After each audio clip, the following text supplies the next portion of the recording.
হয়, তাহলে ওডি কত হবে √3। এই √3টা যেই এলো এখানে, এইবার তুই নিজে বল কি বুঝেছিস এতক্ষণ। ওডি √3, হ্যাঁ, ওকে কি করবো নিয়ে সেম এই পয়েন্টটা, এইটা, এটার নাম যদি আমি ABCD E যদি দিই, ওইও √3 তো, তাহলে ইটা হচ্ছে নাম্বার লাইনের √3। কাল মেয়ের অঙ্ক পরীক্ষা, তাই বাবার কাছে অঙ্ক করছে। √3টা হচ্ছে, ও ছোট থেকে বাবার কাছেই অঙ্ক করেছে, ওর কারোর কাছে করতে ভালো লাগে না।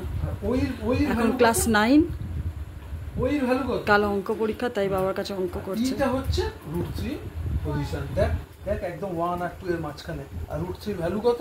1.732। মেপে দেখ 1.732 কাছাকাছি। এটা 1.732, এটা হাফ মানে 1.5, আর একটু বেশি 1.732। ঠিক? হ্যালো বেটা, কেমন রেডি তোমার? কালকে কি পরীক্ষা? ম্যাথস? তোমার ম্যাথস করতে ভালো লাগে? 10 এ 0। অমনি কেন বলছো? সবসময় হাইস্ট রানে ক্লাসে। বাবু ঠিক আছে তো একদম? রুটটা আমাকে বুঝিয়ে বলে দে, রুটটা বুঝিয়ে বলে দে কি করবি পরপর। প্রথম থেকে বলবি, যেটা যেটা হবে সেটা থেকে বলবি, একদম ফার্স্ট থেকে বল যা যা করবি।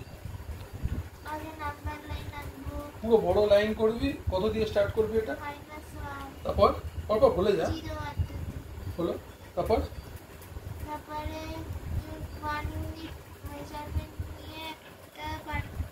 কোথায় পারপেন্ডিকুলারটা কোন কোন অঞ্চলে? 1 এর উপরে, এটা মনে করে 0 এর উপরে নয় কিন্তু। 1 এর উপরে আঁকবো 90 ডিগ্রি, হ্যাঁ, দিয়ে আবার 1 ইউনিট মেজার করব, দিয়ে ওটা জয়েন করব। জয়েন করার পর লিখবি কি? এটা বার করব পিথাগোরাস। হ্যাঁ, হাইপোটেনাস বার করব, hypotenuse square is equal to base square. Plus height.